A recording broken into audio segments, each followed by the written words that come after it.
Mes bien chers frères,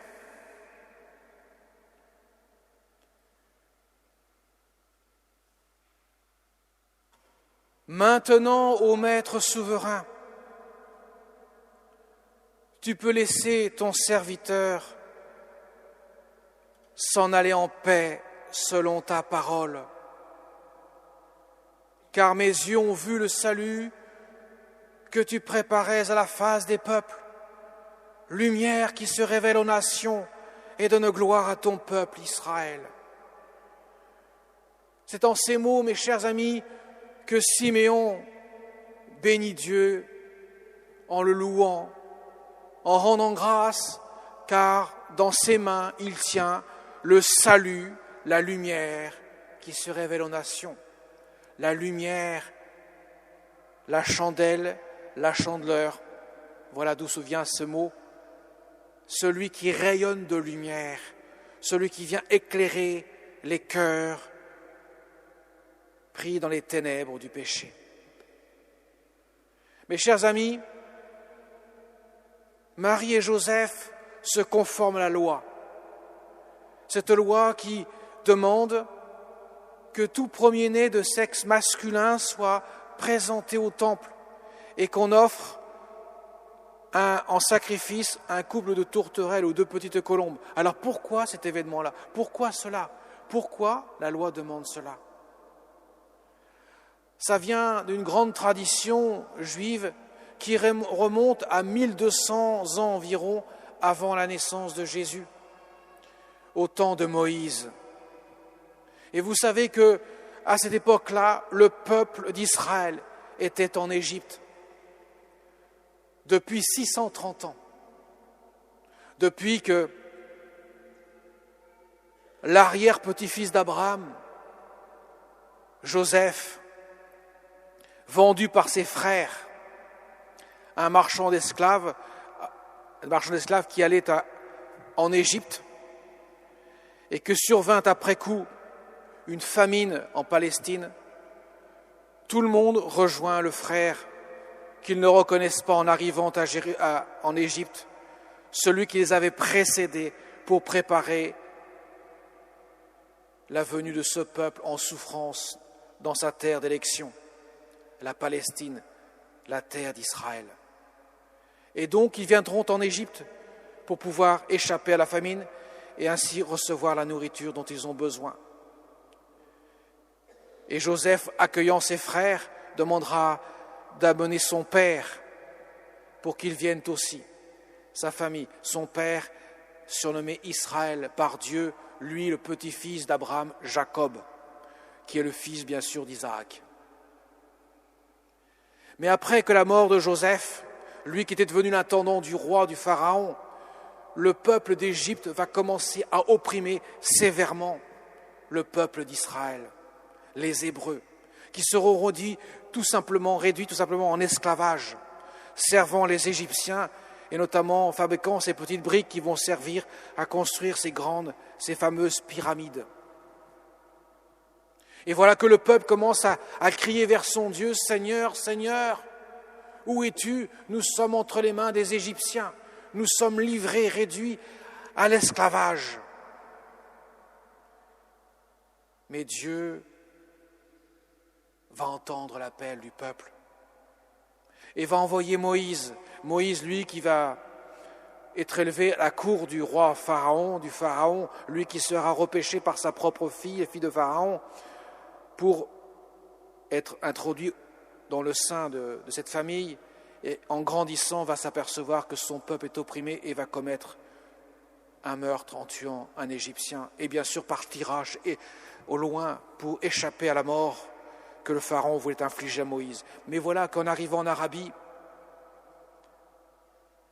Dieu se manifeste à Moïse. Moïse, Moïse, enlève tes chaussures, tu es sur une terre sacrée. Je t'envoie délivrer mon peuple opprimé. Et Moïse s'exécutera. Mais le Pharaon ne l'entendra pas de la sorte. Alors Dieu enverra les 10 plaies d'Égypte. Et la 10e plaie, la dernière des plaies, ce sera la mort des premiers-nés des sexes masculins des Égyptiens.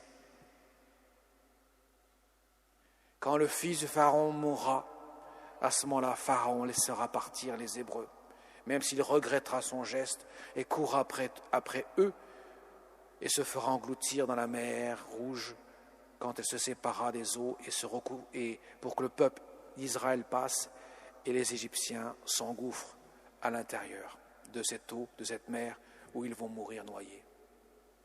Et Dieu demandera à Moïse, eh bien vous vous souviendrez de cet événement. Grâce à l'intervention de Dieu, vous avez été sauvés. Et donc, par conséquent, tous les enfants premiers-nés de sexe masculin devront être présentés devant le Seigneur, être consacrés au Seigneur et offrir en échange un couple de tourterelles ou de petites colombes, comme s'y soumettront Marie et Joseph, suivant la loi donnée par Dieu. Mais voilà qu'en arrivant au temple,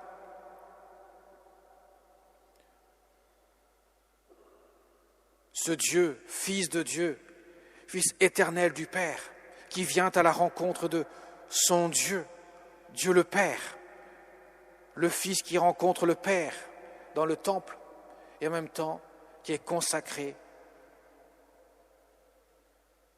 qui est reconnu comme celui qui vient sauver son peuple,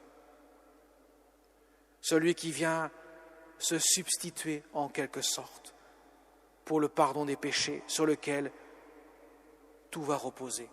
C'est une anticipation en quelque sorte de la croix. Lui qui vient être racheté par 2 couples de tourterelles de petites colombes, signifiant que lui-même va endosser le poids du péché des hommes pour sauver l'humanité. C'est un avant-goût de la croix. Mais voilà que Siméon est là, et on en vient à cette fête où Siméon avait cette certitude, car Dieu lui avait révélé cela dans le secret de son cœur, qu'il verrait de ses yeux de chair l'enfant Dieu, le Fils du Père, le Sauveur, le Messie. Et il prophétise, mes yeux ont vu le salut.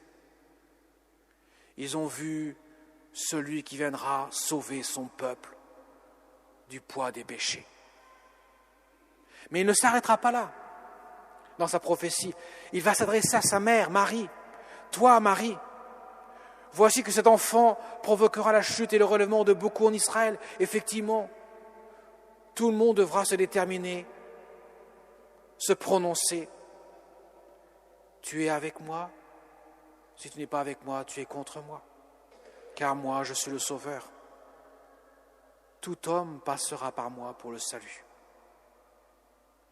Voilà pourquoi il y a la chute et le relèvement de beaucoup en Israël. Il sera donc un signe de contradiction.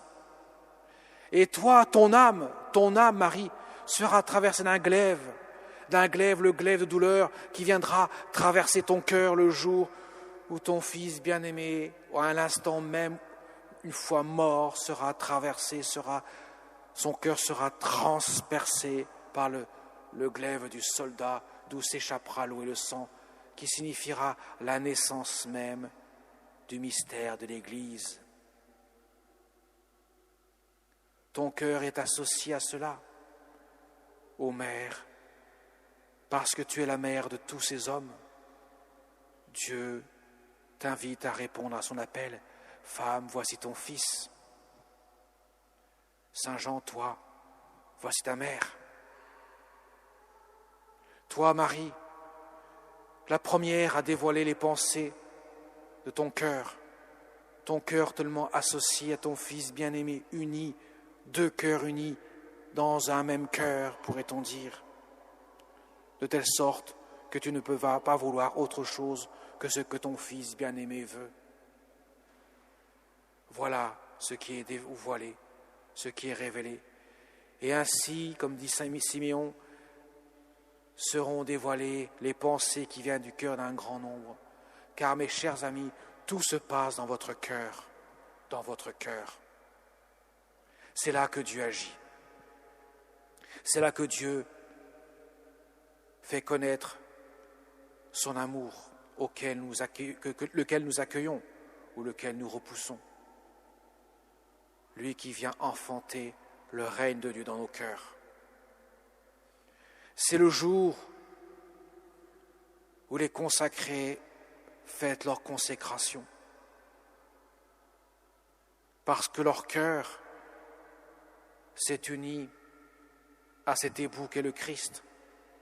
Ils embrassent cette vie que Jésus signifie lui-même par sa présentation, qu'il va au temple, va embrasser, lui qui va prendre cette humanité blessée dans son cœur pour la transfigurer de la lumière qui vient éclairer les ténèbres des cœurs.